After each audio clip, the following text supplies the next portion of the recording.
queens, welcome back to my channel. It's me, Eva Monroe. I'm back. I've been gone for a little while, but I'm back. And I have some great fragrances to share with you guys today. Some fragrances that I'm really excited to be talking about. So I recently discovered a house. It's not a new house, but it's a new house to me, and it is the House of Oud. Now, I purchased 3 fragrances from the House of Oud because I found them on such a great deal that I could not pass them up. So the 3 that I picked out are actually Dates Delight, Breath of Infinite, I believe it's Breath of the Infinite, and Almond Harmony.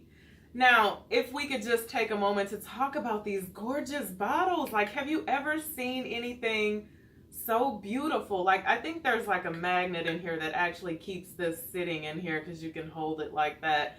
But absolutely gorgeous. So I'm a sucker for a good bottle, but I'm even more of a sucker for a good bottle when the good bottle has good juice in it. So let's talk about the juice in these bottles, right? So the first one I'm going to talk about, you guys, is the one that I'm the least excited about. And that is Breath of Infinite. Now, a short, little long story. When I made my 3 decisions, Wind Heat was actually one of them. And I received Wind Heat. And I had previously read that Wind Heat was the exact same as a Leia Black bottle, which I also own. But I didn't go off of that because, you know, sometimes when you read "this fragrance reminds me of" on Fragrantica, it's not always gospel. So I ordered it anyway.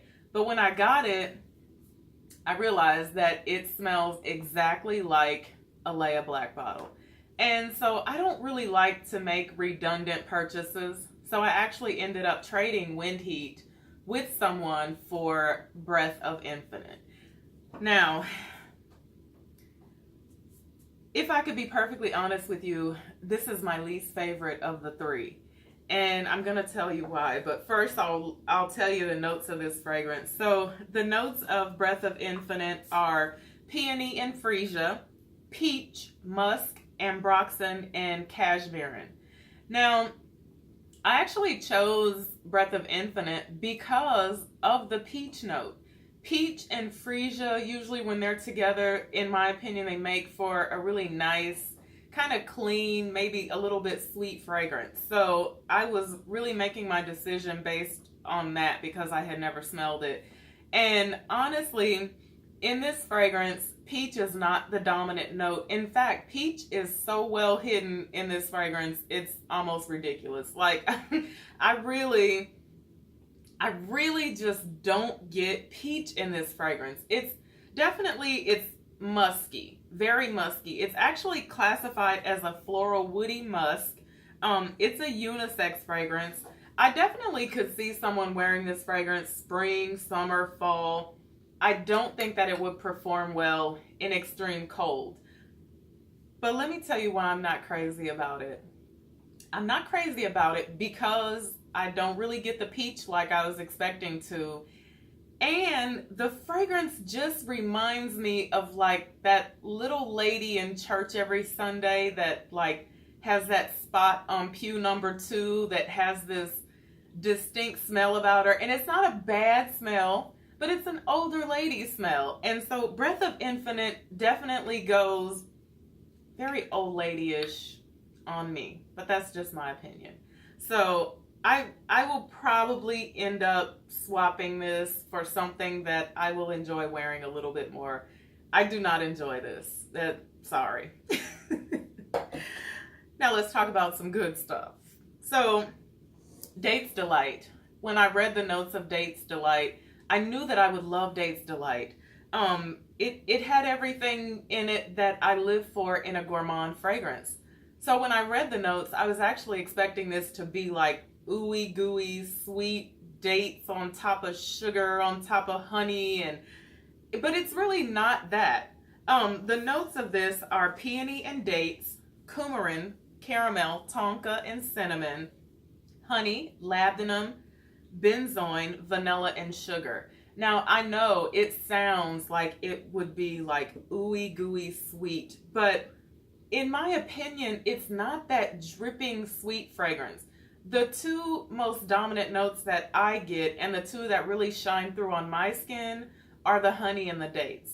I think this is just dates to perfection, in my opinion. I love this. I'm here for this. This is definitely unisex. I could definitely see a man rocking this. I would wear this. I think this would be safe pretty much for all seasons, with the exception of extreme heat, because I think that, you know, when you're doing honey and dates and vanilla and all that in the summertime, you really have to be careful. So, but this is very nice. If you haven't smelled this, check this out. Dates Delight. Now, another thing I wanted to mention is, I know there are a lot of oud shy people out there, just like myself. And you will notice that in all of these fragrances, the notes that I have listed, I have not said oud one time. I have not said guaiac. I have not said any of that, because these actually do not have oud in them. So I was kind of shocked by that, but they do not. Now the last one is my favorite one, and that is Almond Harmony. Beautiful. This is the most beautiful bottle. This is my favorite bottle as well. I love the colors of this. Like, the camera does nothing for these bottles, honestly. So the notes of Almond Harmony are orange blossom, almond, petit grain, bergamot, iris, jasmine, heliotrope, ylang ylang, and rose. There's vanilla, tonka bean, musk, and I love everything about this. I honestly do. I think this is definitely unisex as well. I'm here for this. This is definitely my favorite one by far. I love an almond note. Now, if I had to compare this to something, I don't know if you guys remember Jergens Cherry Almond Lotion. This really puts me in the mind of that. And I actually layered this with my Carol's Daughter Almond Cookie Lotion, and it was, don't do that unless you're ready for that trail of goodness to just be following in behind you. It was so nice. But this is definitely my favorite one. Again, this is one I would probably wear this whenever, wherever. This is a very nice fragrance. The sillage on these fragrance is not huge. I think that after about the 4th or 5th hour, these fragrances start to become a little more than a skin scent, but there's not like a huge scent bubble around you from these fragrances. Although, in my opinion, I thought that they would be very heavy, I think that they're a little on the lighter side than I expected them to be. But again, very nice fragrances. Now, I'm sad to report that I have wore them all, and the one that I got the most longevity out of was the one that I liked the least. I wore this, and I could not get this to go away. It was just 10 hours later, I was like, I still smell this, you know, old lady thing going on. So, if you haven't tried anything from the House of Oud, I would definitely say get your nose on some of these fragrances. I love these. I'm excited to have these in my collection. And I'm going to have to come back and let you guys know which one I'm going to swap this one out for, because it's out of here. So thank you guys so much for watching me today. Until I see you again, be blessed and bye for now.